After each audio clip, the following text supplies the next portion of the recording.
Okay, so this is my little video about these rocker assemblies,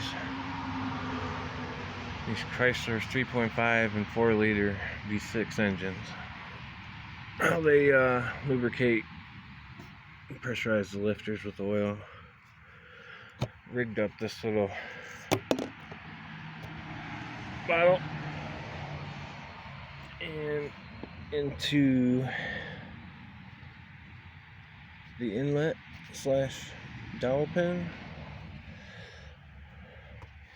and then when I fill it up, squeeze it, it'll go into the bore where the hydraulic lifter goes in. I don't know if you can see in there, but it has it. Yep. See that hole? That's where the oil pressure comes in and pressurizes the hydraulic lifter.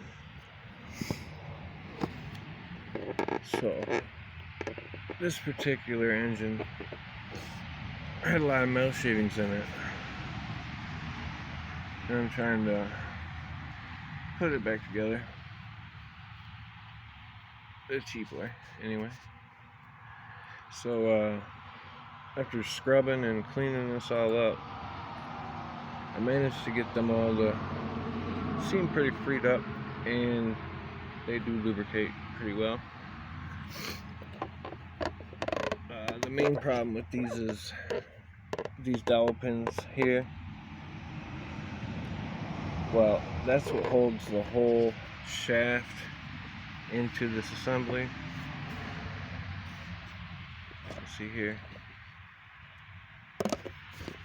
Well, what happens is,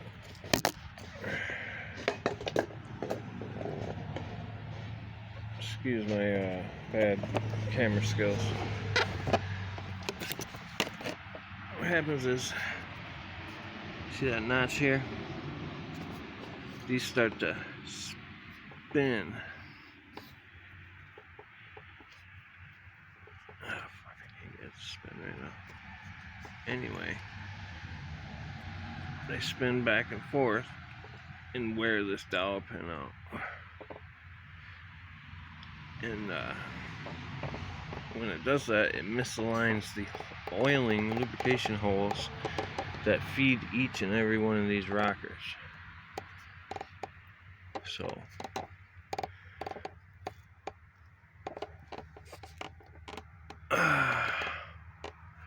when you think you can just go ahead and throw new lifters in and don't really know much, I figured this video will help you. If you got a lot of play, that shaft has excessive movement, you might want to just go ahead and buy a whole new assembly,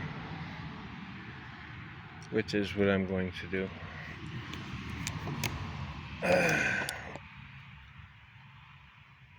Anyway, there's a neat trick.